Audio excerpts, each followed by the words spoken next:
প্রিয় বিদ্যার্থীগণ, আমি তোমাদের অরিন্দম স্যার আজকে চলে এসেছি ভয়েস চেঞ্জের দ্বিতীয় অর্থাৎ প্রেজেন্ট কন্টিনিউয়াস টেন্সের রূপ নিয়ে। দেখো, প্রেজেন্ট কন্টিনিউয়াস টেন্স তার অ্যাক্টিভ ভয়েস বা টেন্স ফরম্যাট হচ্ছে প্রথমে সাবজেক্ট বসে, তারপর এম সাবজেক্ট অনুসারে এম অথবা ইজ অথবা আর এর মধ্যে যে কোনো একটি বসে, তারপর প্রেজেন্ট ফর্মের অর্থাৎ মেন ভার্বের প্রেজেন্ট ফর্মের রূপটা বসে, তার সাথে আইএনজি যুক্ত হয়, তারপর অবজেক্ট বসে। যেমন আই হলো সাবজেক্ট, আই এর পর এম বসে, তো আই এম, তারপর প্লে ভার্বের সাথে আইএনজি যুক্ত হলো, প্লে হচ্ছে ভার্বের প্রেজেন্ট ফর্মেট, তার সাথে আইএনজি জুড়ে গেল, প্লেইং ক্রিকেট হচ্ছে অবজেক্ট। দ্বিতীয় উদাহরণটা দেখো, উই তারপর আর তারপর ওয়াচিং টিভি। ঠিক আছে, এর প্যাসিভ রূপ কি হবে? প্যাসিভ ভয়েসের রূপ হবে প্রথমে অবজেক্ট বসবে, তারপর অবজেক্ট অনুসারে এম ইজ আর পরিবর্তিত হবে, তারপর বিং বসবে। ওই আইএনজি থাকলে তোমরা এটা মাথায় রেখো যে আইএনজি যুক্ত সেন্টেন্সের ক্ষেত্রে প্যাসিভ ভয়েসের ক্ষেত্রে অলওয়েজ বিং শব্দটি চলে আসবে বা বিং লাগাতেই হবে। তারপর ভার্বের থার্ড ফর্ম বসাতে হবে, তারপর বাই বসাতে হবে, তারপর সাবজেক্ট বসাতে হবে। তাহলে প্রথম সেন্টেন্সটা আমরা দেখিনি।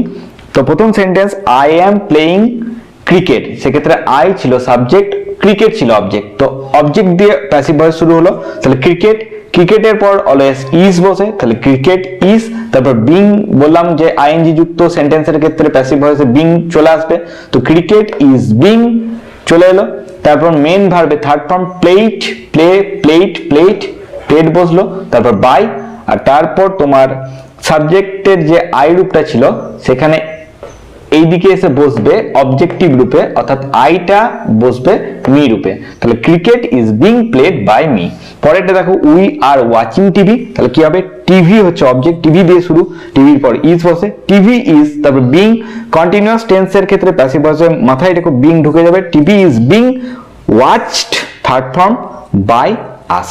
তো আমরা এইভাবে প্রেজেন্ট কন্টিনিউয়াস টেন্সের যত সেন্টেন্স আছে তাদের প্যাসিভ ভয়েস খুব সহজেই করে নিতে পারি যদি এই দুটো স্ট্রাকচার আমাদের মাথায় থাকে। চলে আসি ভয়েস চেঞ্জের প্রেজেন্ট টেন্সের তৃতীয় রূপ নিয়ে, অর্থাৎ প্রেজেন্ট পারফেক্ট টেন্স নিয়ে। প্রেজেন্ট পারফেক্ট টেন্সের রূপ বা অ্যাক্টিভ ভয়েসের রূপটা বা ফরম্যাটটা দেখে নাও। প্রথমে সাবজেক্ট বসে, তারপর হ্যাভ অথবা হ্যাজ সাবজেক্ট অনুসারে বসে, যে কোনো একটি বসে, তার সাথে ভার্বের থার্ড ফর্ম বসে, তারপর অবজেক্ট বসে। যেমন আই হচ্ছে সাবজেক্ট, তারপর কি বসে? হ্যাভ না হ্যাজ? হ্যাভ, তাহলে আই হ্যাভ, তারপর ধরো বট এ পেন, অর্থাৎ বট হচ্ছে বাই ভার্বের থার্ড ফর্ম, তার সাথে অবজেক্ট বসছে এ পেন, অর্থাৎ I have bought a pen. ঠিক তেমন ভাবে হি, তারপর ভার্ব বসবে তোমার হ্যাজ, হি হ্যাজ, তারপর একটা সেন্টেন্স বলছি সোল্ড এ বুক, অর্থাৎ হি হচ্ছে সাবজেক্ট, হ্যাজ হচ্ছে হি এর সাপেক্ষে বসা হ্যাভ অথবা হ্যাজের মধ্যে একটি, তারপর সেল ভার্বে থার্ড ফর্ম সোল্ড, তারপর অবজেক্ট হচ্ছে এ বুক। এবার প্যাসিভ ভয়েসের ক্ষেত্রে রূপটা কি মনে রাখতে হবে? যে প্রথমে অবজেক্ট বসবে, তারপর হ্যাভ অথবা হ্যাজ অবজেক্ট অনুসারে যে কোনো একটি বসবে, তারপরে বিন ভার্ব বসবে, তারপর ভার্বের থার্ড ফর্ম বসবে, তারপর বাই বসবে, তারপরে সাবজেক্ট বসবে। তো এই ক্ষেত্রে প্রথম সেন্টেন্সটি কি ছিল দেখো, I have bought a pen. এর প্যাসিভ রূপ বা প্যাসিভ ভয়েসের রূপ কি হবে দেখো, তাহলে অবজেক্ট দিয়ে শুরু হবে এ পেন, তারপর এ পেনের পর কি বসে? হ্যাজ না হ্যাভ? হ্যাজ, যেহেতু থার্ড পারসন সিঙ্গুলার নাম্বার তারপরে হ্যাজ বসে, তো এ পেন হ্যাজ হলো, হ্যাজের পর বিন ভার্ব বসবে।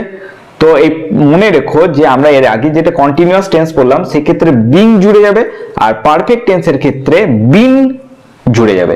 তো এ পেন হ্যাজ বিন, তারপর ভার্বের থার্ড ফর্ম বট, তারপর বাই বসবে, তারপর আয়ের অবজেক্টিভ ফর্ম যেটা আছে মি, সেটা সাবজেক্টের ঘরে বসে যাবে। তারপরে সেকেন্ড সেন্টেন্সটা ছিল হি হ্যাজ সোল্ড এ বুক, তো এই ক্ষেত্রে অবজেক্ট হচ্ছে এ বুক, এ বুক দিয়ে শুরু হলো, তো এ বুক হ্যাজ, তারপর বিন জুড়ে যাবে, তারপর সেল ভার্বে থার্ড ফর্ম সোল্ড, তারপর বাই, তারপর হি এর অবজেক্টিভ ফর্ম হিম বসবে, অর্থাৎ a book has been sold by him. আমরা এই নিয়ম দুটো বা এই স্ট্রাকচার দুটো যদি মনে রাখতে পারি তাহলে প্রেজেন্ট পারফেক্ট টেন্সের কোন রূপ সেন্টেন্সেরই প্যাসিভ ভয়েস আমাদের অধরা থাকবে না। প্রেজেন্ট পারফেক্ট কন্টিনিউয়াস টেন্স যেটা আছে, অর্থাৎ প্রেজেন্টের যে 4 নম্বর রূপ, সেই রূপের অ্যাক্টিভ ভয়েসের ফরম্যাট বা টেন্স ফরম্যাট থাকলেও এর কোনো রূপ প্যাসিভ ভয়েস ফরম্যাট নেই। অর্থাৎ এই টেন্সটা কি কারণে যে করা হয়েছে তার ব্যবহার খুবই কম, আর এই টাইপের টেন্সের কোনো রূপ ব্যবহার নেই।